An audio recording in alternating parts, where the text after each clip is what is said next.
Welcome to my channel set tax சேனலுக்கு உங்களை அன்புடன் வரவேற்கிறேன். இன்றைய வீடியோவில் ஃபிக்ஸட் டெபாசிட்டை பற்றி தான் ஃப்ரெண்ட்ஸ் ஒரு டீட்டெயில்டு வீடியோ பார்க்க போகிறோம். இது ஒரு பாதுகாப்பான ஒரு முதலீடு. நிறைய பேர் ஃபிக்ஸட் டெபாசிட் பற்றி நான் நிறையா ஆன்சர் சொல்லியிருந்தாலும் அதை பற்றி டீட்டெயில்டாக வீடியோ போடுங்கன்னு கேட்டிருந்தீங்க.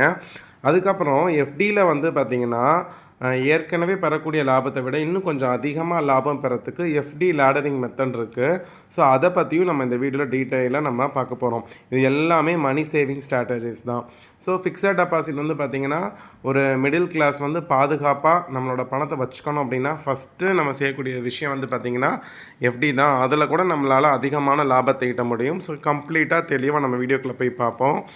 ஃபஸ்ட்டு எஃப்டினா என்ன அப்படிங்கிறத பார்க்கலாம். எஃப்டி அப்படிங்கிறது ஒரு பேங்க்லேயோ இல்லை ஏதாவது ஒரு நிதி நிறுவனமோ அந்த மாதிரி ஒரு வங்கிகளையோ நிதி நிறுவனத்தில் நம்மளுடைய ஒரு குறிப்பிட்ட தொகை, ஓகேவா, ஒரு டைம் தான் இன்வெஸ்ட் பண்ண போகிறீங்க. மாதம்லாம் கிடையாது. ஒரு குறிப்பிட்ட ஒரு தொகையை ஒரு வருஷத்துக்கோ 2 வருஷத்துக்கோ ஒரு குறிப்பிட்ட காலத்திற்கு ஒரு வருஷத்துக்கு இவ்வளோ பர்சன்டேஜ் வட்டி அப்படிங்கிற பேரில் நம்ம போய் முதலீடு செய்யக்கூடிய திட்டம் தான் எஃப்டி திட்டம். அதாவது இப்போ நீங்கள் வந்து ஜனவரி மாதம் 1ஆம் தேதி நான் ஒரு ஃபிக்ஸட் ஸ்டார்ட் பண்ணுறேன்னா நீங்கள் அன்றைக்கி ஸ்டார்ட் பண்ணுற அன்றைக்கி நீங்கள் 1 லட்சம் கொடுத்தீங்கன்னா அது மெச்சூர் ஆகிறப்ப 1 லட்சம் ப்ளஸ் அதுக்கான வட்டியோட சேர்த்து எடுத்துக்கலாம். நிறைய பேர் மாதம் கட்டணுமான்லாம் கேட்குறீங்க. அப்படி கிடையாது. ஒரு டைம் தான் நீங்கள் முதலீடு பண்ணுறீங்க. அது எவ்வளோ வருஷத்துக்குங்கிறதையும் நம்ம தான் முடிவு பண்ணணும். இதே நீங்கள் அதே அமௌண்ட்டை நீங்கள் நார்மலான சேவிங்ஸ் அக்கௌண்ட்டில் வச்சுருக்கீங்க அப்படின்னா 3% இல்லை 4% தான் வட்டி கிடைக்கும். எஃப்டியை பொறுத்த மட்டும் வட்டி விகிதம் ஜாஸ்தி. அதனால் நம்மக்கிட்ட ஒரு அமௌண்ட் லம்பாக இருக்குது, 10,000 20,000 30,000 1 லட்சம் 1 லட்சத்துக்கு மேலே அந்த மாதிரி லம்பாக இருக்கிறப்ப ஃபிக்ஸட் போடுறது தான் பெஸ்ட்டு. ஒரு உதாரணமாக ஒரு 5 பேங்க்கோட வட்டி விகிதத்தை நம்ம பார்க்கலாம். இப்போ வந்து பார்த்திங்கன்னா ஸ்டேட் பேங்க் ஆஃப் இந்தியாவில் வந்து பார்த்திங்கன்னா உங்களுக்கு 6.45% வட்டி தராங்க. அதே ஸ்டேட் பேங்க் ஆஃப் இந்தியாவில் ஒரு சீனியர் சிட்டிசனாக இருக்காங்க அப்படின்னா அவங்களுக்கு 7.05%.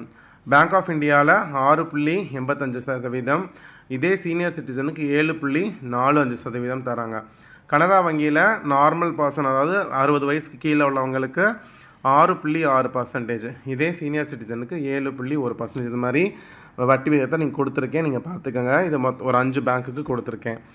சரி, இப்போ வந்து அதை எப்படி கால்குலேட் பண்ணுறதுன்னு பார்ப்போம். இப்போ நீங்கள் 6.5% வட்டினே வச்சுக்கோங்க, ஓகேவா. இப்போ நீங்கள் இன்வெஸ்ட் பண்ணுறீங்க, 1 லட்ச ரூபாய் இன்வெஸ்ட் பண்ணுறீங்க, 6.5% வட்டினா நீங்கள் ஒரு வருஷத்துக்கு இன்வெஸ்ட் பண்ணிங்கன்னா ஒரு வருஷத்துக்கு அப்புறம் நீங்கள் ஜனவரி 1 நீங்கள் பண்ணுறீங்கன்னா அடுத்த வருஷம் ஜனவரி 1க்கு உங்களுக்கு 1 லட்ச ரூபா நீங்கள் இன்வெஸ்ட் பண்ண அமௌண்ட்டு வட்டி 6,660 ரூபா, 1,06,660 ரூபா வரும். சரி, ஓகே. இது வந்து ஒரு வருஷத்துக்கு. இதே நீங்கள் 2 வருஷத்துக்கு இன்வெஸ்ட் பண்ணுறீங்கன்னு வச்சுக்கோங்க, 1 லட்ச ரூபா 2 வருஷத்துக்கு நீங்கள் டென்யூருக்கு இன்வெஸ்ட் பண்ணுறீங்க, அதே 6.5%க்குன்னா உங்களுக்கு வட்டி மட்டுமே 13,764 ரூபா கிடைக்கும். அப்போ 1,13,764 ரூபா. அப்போ ஒரு குறிப்பிட்ட வருஷத்துக்கு நீங்கள் ஒரு பர்டிகுலர் அமௌண்ட்டை நீங்கள் ஃபிக்ஸடாக என்ன செய்கிறீங்க, முதலீடு பண்ணுறப்ப இந்த மாதிரி தொகை வந்து கிடைக்கிது. இது வந்து பார்க்குறப்ப ஒரு 6% மேலே இருந்தாலே ஒரு நல்ல வட்டி விகிதம் தான்.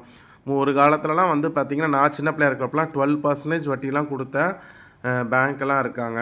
இப்போ இதே 3 வருஷத்துக்கு அப்படின்னு பார்த்திங்கன்னா 1 லட்ச ரூபாயை நீங்கள் 3 வருஷத்துக்கு எஃப்டியில் போட்டிங்க அப்படின்னா வட்டி மட்டுமே 21,341 ரூபா கிடைக்கும்.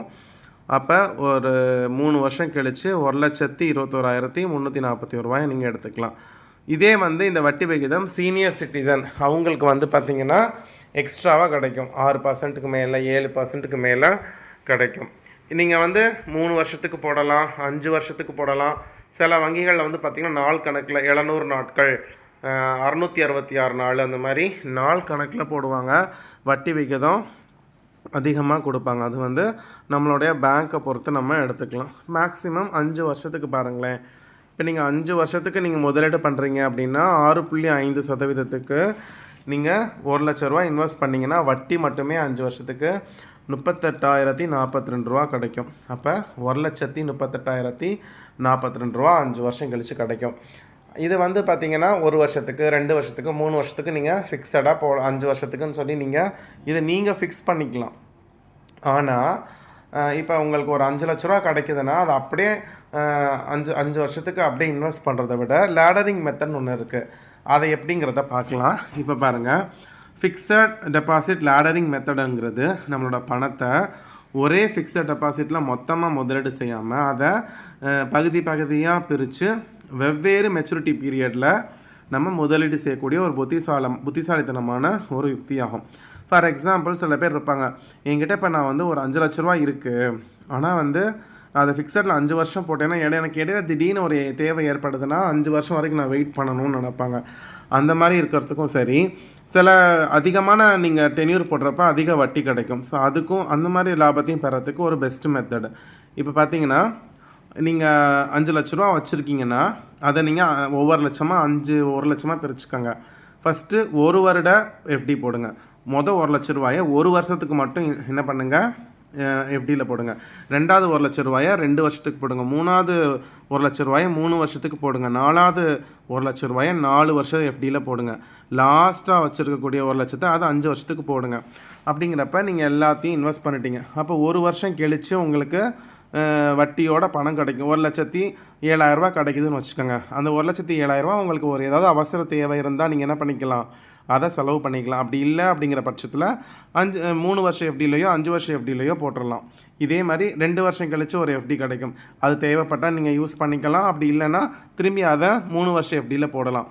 அடுத்து 3 வருஷம் எஃப்டி முடிக்கும் பொழுது 3வது வருஷத்தில் அடுத்த எஃப்டி என்ன வந்துடும், கையில் வந்துடும். அவசர தேவை இருந்தால் நீங்கள் செலவு பண்ணிக்கலாம். இல்லைனா மறுபடி 1 வருஷத்துக்கோ 2 வருஷத்துக்கோ இல்லை 5 வருஷத்துக்கோ ஆனால் எஃப்டியில் நீங்கள் போட்டுக்கலாம். இந்த மாதிரி சைக்கிளாக நீங்கள் பண்ணிக்கிட்டே இருந்தீங்கன்னா ஒவ்வொரு வருஷமும் உங்கள் கைக்கு இப்போ ஒரு பணம் வரும். அது தேவைன்னா நீங்கள் யூஸ் பண்ணிக்கலாம். இல்லைனா அந்த வட்டிக்கு வட்டி கிடைக்கும். இப்போ நீங்கள் 1,06,000 போடுறீங்க அப்படின்னா 1,06,000 அப்படியே இன்வெஸ்ட் பண்ணுங்கள். 2 வருஷம் கழிச்சு 1,12,000 கிடைக்கணும். அதை அப்படியே 1,12,000 இன்வெஸ்ட் பண்ணும் பொழுது வட்டி கிடச்சிக்கிட்டே இருக்கும். ஸோ இதுதான் எஃப்டி லேடரிங் மெத்தட். இதில் வந்து நீங்கள் இந்த மாதிரி இன்வெஸ்ட் பண்ணிங்கன்னா உங்களுக்கு அதிகமான லாபம் கிடைக்கும். இப்போ எஃப்டியோட முக்கிய நன்மைகளை பார்க்கலாம். எஃப்டியை பொறுத்த மட்டும் நமக்கு கேரண்டி ரிட்டர்ன்ஸ், நம்ம போட்ட பணம் ப்ளஸ் வட்டியோட கண்டிப்பாக நமக்கு கிடைக்கும். எந்த விதமான மார்க்கெட் ரிஸ்க்கும் இதில் இருக்காது. அதனால் இது ரொம்ப பாதுகாப்பான மெத்தடு. 2வது விஷயம் வந்து பார்த்திங்கன்னா, இதில் ரிஸ்கே கிடையாது. இந்த மாதிரி நஷ்டம் ஏற்பட்டுரும், வங்கி திவால் ஆகிடும், அந்த மாதிரி ஒரு எந்த விதமான பயமும் இல்லாமல் நீங்கள் இன்வெஸ்ட் பண்ணலாம். கேரண்டீடாக அந்த சொன்ன வட்டியை கொடுத்துருவாங்க. அதே மாதிரி ரிஸ்க்கும் கிடையாது. அடுத்து வந்து ஃப்ளெக்சிபிலிட்டி. அதாவது இப்போ நீங்கள் வந்து நான் 2 வருஷம் எஃப்டி போட்டிருக்கேன், எனக்கு 1.5 வருஷத்தில் வந்து எனக்கு நான் ப்ரீ க்ளோஸ் பண்ணுறேன், எனக்கு வந்து தேவைப்படுதுன்னா சின்னதாக ஒரு பெனால்ட்டி கட்டிட்டு நீங்கள் எடுத்துக்கலாம். அதே மாதிரி மூத்த குடிமக்களுக்கு, சீனியர் சிட்டிசனுக்கு வந்து பார்த்திங்கன்னா எப்போதுமே வட்டி அதிகமாக கிடைக்கும்.